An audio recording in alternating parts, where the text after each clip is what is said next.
आज के इस वीडियो में हम लोग जो टिश्यूज का टॉपिक पढ़ रहे हैं और उसमें मुख्य रूप से हम लोग जो मेरिस्टेमेटिक टिश्यूज के बारे में पढ़ रहे हैं उस टॉपिक को आज हम आगे बढ़ाएंगे।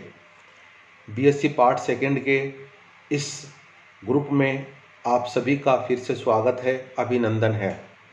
और ये बॉटनी का सेकंड पेपर चल रहा है, plant anatomy, economic botany and ethnobotany, जिसके बारे में शुरू में मैं आप लोगों को बता चुका हूँ हमारे इंट्रोडक्टरी पार्ट के अंदर।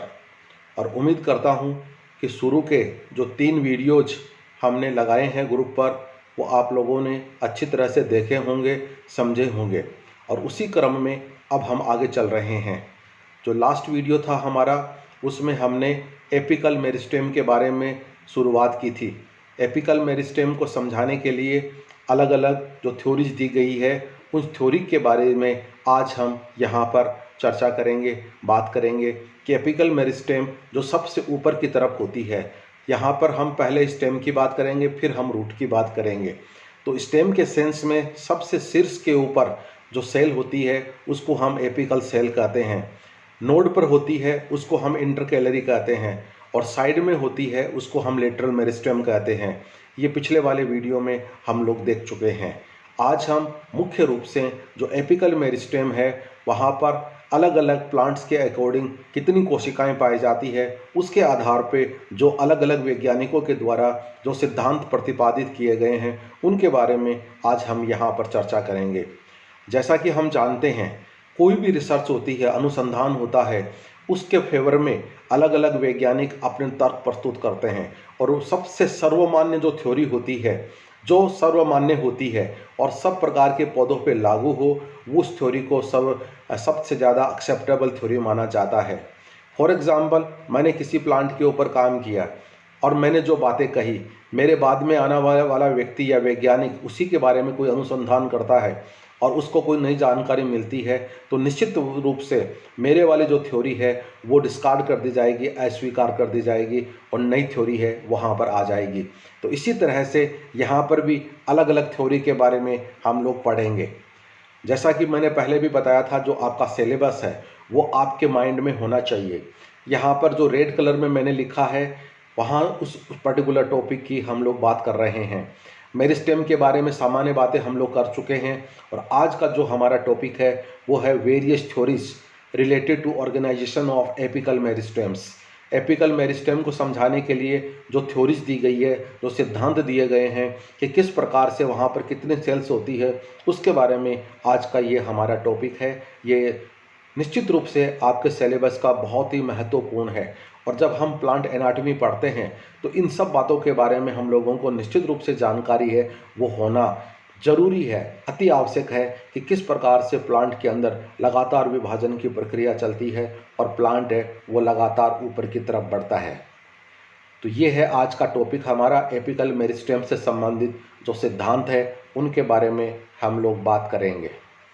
एपिकल मेरिस्टेम जो सबसे ऊपर की तरफ होता है और ये प्राइमरी मेरिस्टेम के द्वारा बना हुआ होता है। प्लांट के अंदर जो एम्ब्रियोनल स्टेज से ही विभाजन की जो प्रक्रिया शुरू हो जाती है, तभी से ये एपिकल मेरिस्टेम है वो अपना काम करना शुरू कर देती है, और इसमें विभाजन होकर लगातार प्लांट है वो लंबाई में बढ़ता है, हाइट में बढ़ता है।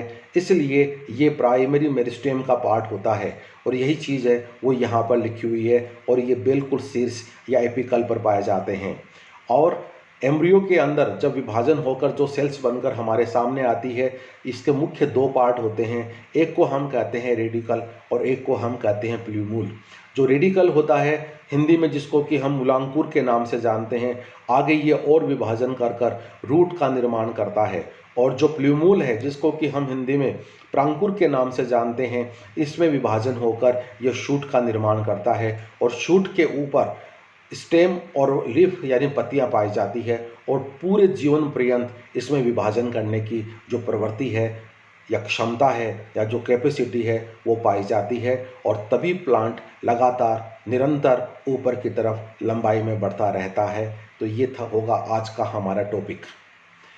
जो बात अभी मैंने आपको बताई थी वही यहाँ पर आप देख रहे हो कि प्ल्यूमूल है वो शूट का निर्माण करता है। तो शूट के ऊपर सबसे ऊपर जो एपिकल मेरिस्टेम है उसको हम शूट एपेक्स के नाम से जानेंगे, और रूट के एपेक्स के ऊपर जो एपिकल सेल्स होगी उसको हम रूट एपिक्स के नाम से जानेंगे। और दोनों के ही ये शीर्ष के ऊपर पाए जाते हैं। सबसे ऊपर वाले या रूट का सबसे नीचे वाला जो पार्ट होता है वहाँ पर पाए जाते हैं।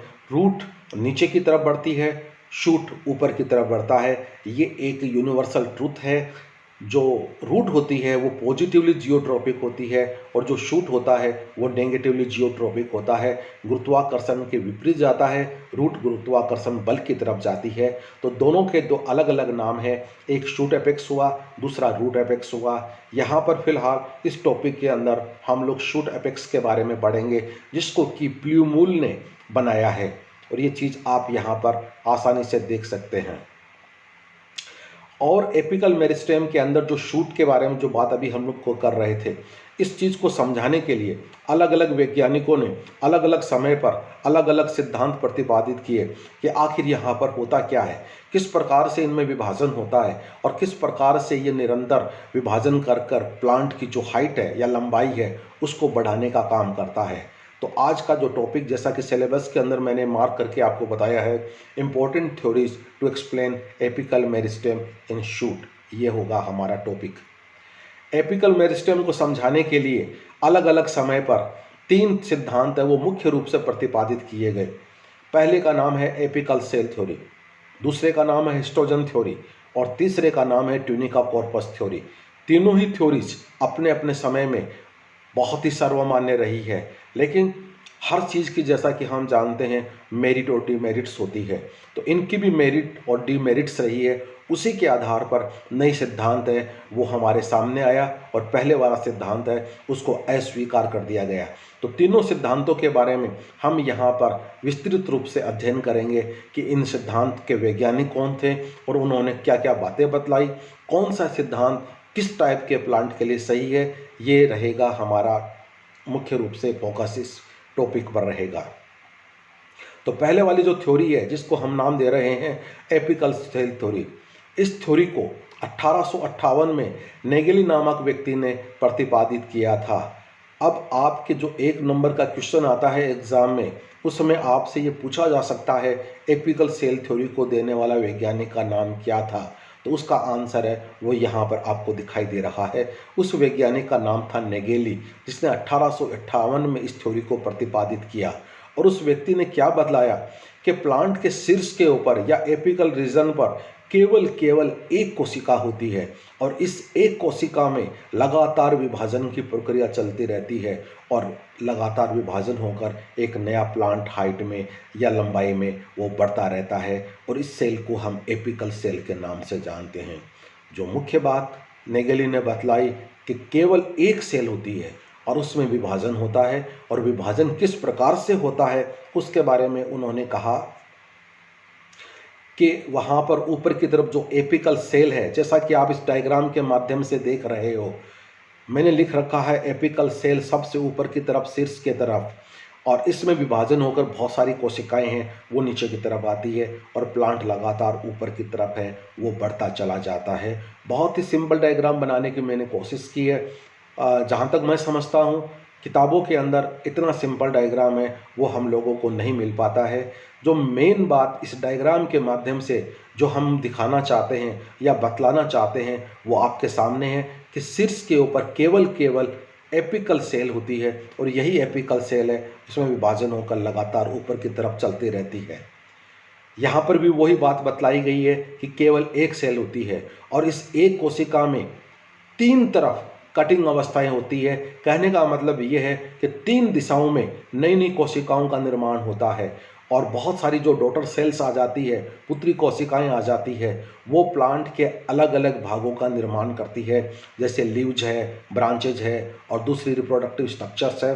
उन सब का निर्माण केवल एक कोशिका में विभाजन होकर होता है। ये इस थ्योरी की मुख्य विशेषता है कि केवल एक सेल इन सारे पार्ट्स का निर्माण करती है, और प्लांट है वो पूर्ण अपने शेप में आ जाता है, अपनी आकृति में आ जाता है। तो ये नेगेली ने बताई। और इस थ्योरी की जो दूसरी बात है वो ये है कि इस सेल में 3 तरफ से कटिंग अवस्थाएं होती है, 3 तरफ नई नई कोशिकाओं का निर्माण होता है और ऊपर की तरफ है ये बढ़ती है। लेकिन इस थ्योरी को दूसरे वैज्ञानिकों ने जिन्होंने बाद में चलकर इसके बारे में रिसर्च की अनुसंधान किया, इस थ्योरी को रिजेक्ट कर दिया गया। उन्होंने कहा कि एल्गी, फंजाई और ब्रायोफाइटा उनके लिए ये थ्योरी सही हो सकती है, क्योंकि उन पौधों की जो लंबाई होती है वो छोटी होती है और एक कोशिका उतने बड़े साइज का पौधा है वो आराम से बना सकती है। लेकिन टेरिडोफाइट और मुख्य रूप से जिम्नोस्पर्म और एंजियोस्पर्म जिनकी लंबाई बहुत ज़्यादा होती है, केवल एक एपिकल सेल है वो इसको बनाने के लिए उपयुक्त नहीं हो सकती है, क्योंकि एक सेल से इतना बड़ा प्लांट इतनी जल्दी और जिस तरह से विभाजन की जो प्रक्रिया होती है उससे बन पाना है वो पॉसिबल या संभव नहीं हो पाता है। इसलिए इस थ्योरी को दूसरी थ्योरी के द्वारा रिप्लेस किया गया और वैज्ञानिकों ने कहा कि ये जो लोअर ग्रुप के प्लांट्स हैं, जैसा कि मैं आपको बतला रहा हूँ और आप इस स्लाइड के माध्यम से देख भी रहे हैं, एल्गी, फंजाई, ब्रायो के लिए ये ठीक हो सकती है। और टेरिडो, जिम्नो और एंजियोस्पर्म के लिए बाद में दूसरी थ्योरी को प्रतिपादित किया, जिसको थ्योरी का नाम दिया गया हिस्टोडन थ्योरी, जो हेंस्टिन नामक वैज्ञानिक ने इस थ्योरी को प्रतिपादित किया था। तो डियर फ्रेंड्स, ये जो आपका टॉपिक है आज का, उस टॉपिक में मुख्य रूप से हम लोगों ने जो पढ़ा है वो एपिकल सेल थ्योरी के बारे में पढ़ा है। एपिकल मेरिस्टेम को समझाने के लिए जो 3 थ्योरीज प्रतिपादित की गई है उसमें पहली थ्योरी का बारे में आज हमने चर्चा की है और जिसका नाम है एपिकल सेल थ्योरी। और इस सेल थ्योरी के माध्यम से मुख्य रूप से जो हम बतलाना चाहते हैं वो यही है कि एपिकल रीजन के ऊपर या शीर्ष के ऊपर केवल एक कोशिका पाई जाती है और उसको हम एपिकल सेल कहते हैं और उसी कोशिका में विभाजन होकर प्लांट के सभी भागों का निर्माण होता है। लेकिन दूसरे वैज्ञानिकों ने कहा कि एक केवल सिंगल कोशिका ये कार्य करने में असक्षम होती है। हाँ, लोअर ग्रुप के प्लांट के लिए ये संभव हो सकता है, लेकिन हायर ग्रुप के प्लांट के लिए ये संभव नहीं हो सकता है। इसलिए इस थ्योरी को रिजेक्ट कर दिया गया और इसके स्थान पर जो नई थ्योरी हमारे सामने आई उस थ्योरी का नाम है हिस्टोडन थ्योरी, जिसके बारे में हम आगे चलकर इसके बारे में विस्तृत अध्ययन करेंगे। तो ये था आज का हमारा टॉपिक। बहुत बहुत शुक्रिया, धन्यवाद।